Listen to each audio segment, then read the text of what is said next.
Good morning, friends. Happy Wednesday. Happy March 1st. I'm in a good mood today, y'all. Look at all you beautiful people. Oh, good. Yeah, I don't like my eyes messed with either, Mallory. Good. I'm so glad it went well.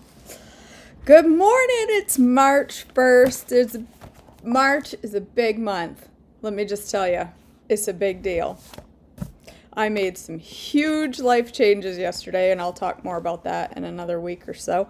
But for now, let's start March.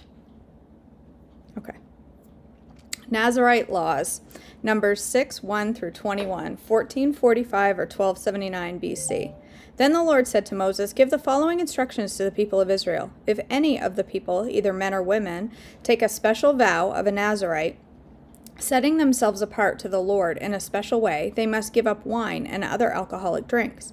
They must not use vinegar made from wine or from other alcoholic drinks. They must not drink fresh grape juice, and they must not eat grapes or raisins. As long as they are bound by their Nazirite vow, they are not allowed to eat or drink anything that comes from a grapevine, not even the grape seeds or skins. They must never cut their hair throughout the time of their vow, for they are holy and set apart to the Lord. Until the time of their vow has been fulfilled, they must let their hair grow long, and they must not go near a dead body during the entire period of their vow to the Lord. Even if the dead person is their own father, mother, brother, or sister, they must not defile themselves, for the hair on their head is the symbol of their separation to God. This requirement applies as long as they are set apart to the Lord. If someone falls dead beside them, the hair they have dedicated will be defiled. They must wait for 7 days and then shave their heads. Then they will be cleansed from their defilement. On the 8th day they must bring 2 turtle doves or 2 young pigeons to the priest at the entrance of the tabernacle. The priest will offer one of the birds for a sin offering and the other for a burnt offering. In this way he will purify them from the guilt they incurred through contact with the dead body. They must refrain from their commitment and let their hair begin to grow again. The days of their vow that were completed before their defilement no longer count. They must rededicate themselves to the Lord as a Nazirite for the full term of their vow, and each must bring a 1-year-old male lamb for a guilt offering. This is the ritual law for the Nazirites. At the conclusion of their time of separation as Nazirites, they must each go to the entrance of the tabernacle and offer their sacrifices to the Lord: a 1-year-old male lamb without defect for a burnt offering, a 1-year-old female lamb without defect for a sin offering, a ram without defect for a peace offering, a basket of bread made without yeast, cakes of choice flour mixed with olive oil and wafers spread with olive oil, along with their prescribed grain offerings and liquid offerings. The priest will present these offerings before the Lord. First the sin offering and the burnt offering, then the ram for a peace offering, along with the basket of bread made without yeast. The priest must also present the prescribed grain offering and liquid offering to the Lord.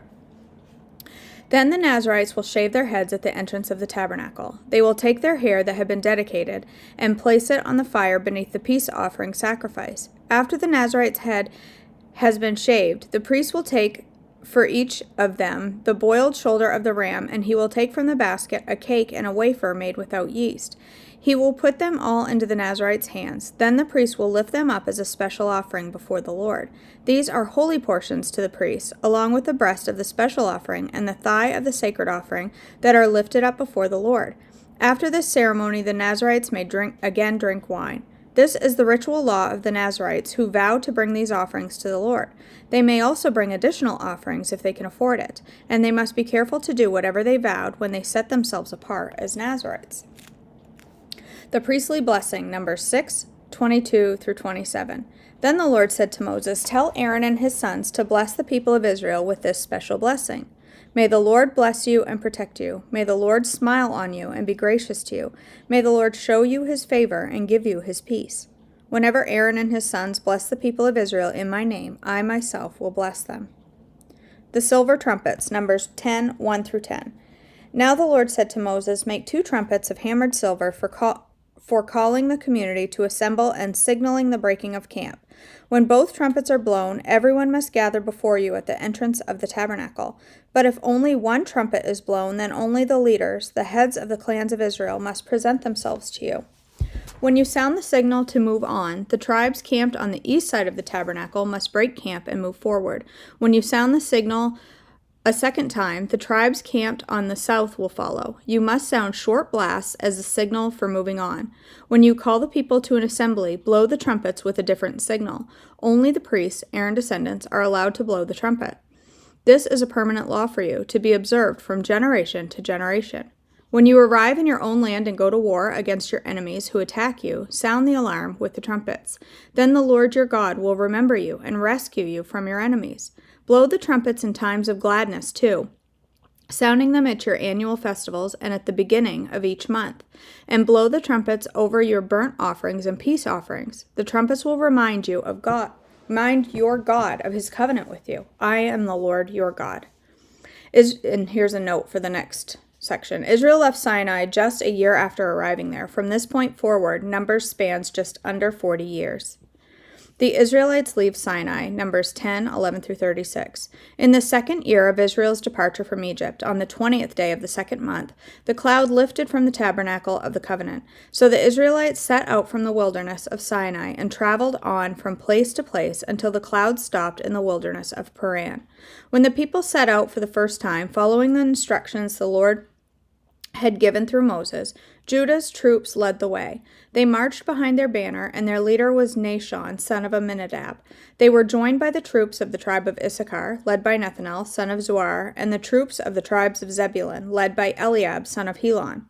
Then the tabernacle was taken down, and the Gershonite and Merarite divisions of the Levites were next in line of march, carrying the tabernacle with them. Reuben's troops went next, marching behind their banner. Their leader was Eleazar, son of Shadur. They were joined by the troops of the tribe of Simeon, led by Shelumiel, son of Zurishaddai, and the troops of the tribe of Gad, led by Elisaph, son of Deol. Next came the Kohathite division of the Levites, carrying the sacred objects from the tabernacle. Before they arrived at the next camp, the tabernacle would already be set up at its new location. Ephraim's troops went next, marching behind their banner. Their leader was Elishama, son of Ammihud. I added an extra in there. They were joined by the troops of the tribe of Manasseh, led by Gamaliel, son of Pedazur, and the troops of the tribe of Benjamin, led by Abidan, son of Gideoni.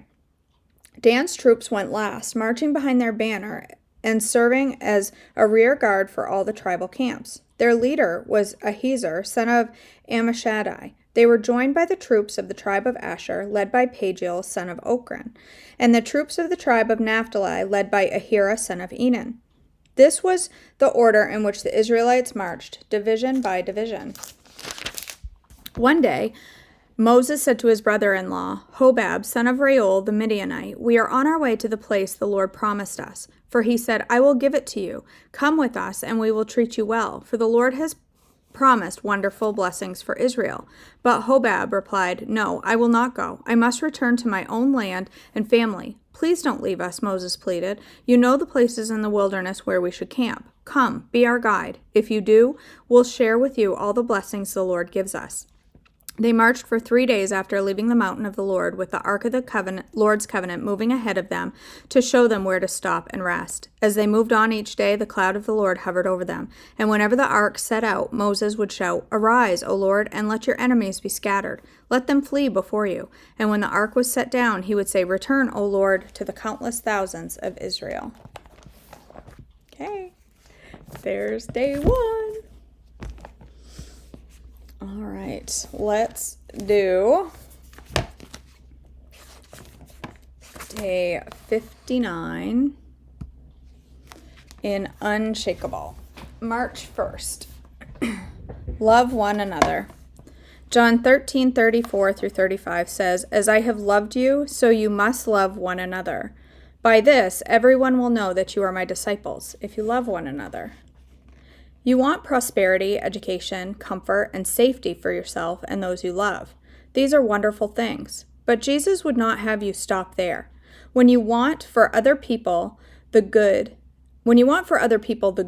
education, comfort, and safety, that you want for yourself, you are following his command and loving others as you love yourself. One sign of Jesus' work in you is that you start extending his love and compassion to the broken, the marginalized, and the hurting. As Jesus' character is formed within you, you will find yourself acting more according to his priorities. Because you'll have his heart, you won't be able to ignore or remain disconnected from the needs of the people in your community and around the world, people he loves. Injustice and suffering go untended because we are so often distracted, preoccupied with our own concerns. Would people looking at you know that you are Jesus' disciple? As Jesus works in your heart, ask for inspiration and wisdom for new ways to love his children. That's one thing he will freely give. James 1:5. There is more than enough love to share. Lord, I don't want to be preoccupied with myself when your people are in need. Please show me who to love and how to love them. Ouch! That was a little painful one right there, wasn't it? All right, my friends, thank you for joining me. I am going to have breakfast. I'm going to have an S breakfast this morning. And I don't know quite, as I yawn, quite yet what, but it's going to have veggies, I think. I know that. So I will be live for breakfast in just a few minutes. Let's go ahead and end in a word of prayer. Father in heaven, thank you so much for March 1st. Thank you for another month to look forward and to rise up as a people of God and love on those around us and to show the love of Jesus to everyone that we encounter. I pray that you will continue to grow in us a heart of Jesus for other people. I pray that you will be with us today as we go about our daily tasks and that you will keep our eyes and heart focused completely on you and the needs of those around us. In your precious name I pray. Amen. Okay, friends, join me in a few minutes for breakfast. I'll be live right here on Facebook and YouTube. And yeah, we'll have brekkie together. All right, guys, I love you so much. Thanks for joining me today, and I'll see you tomorrow for devotions as well. Bye.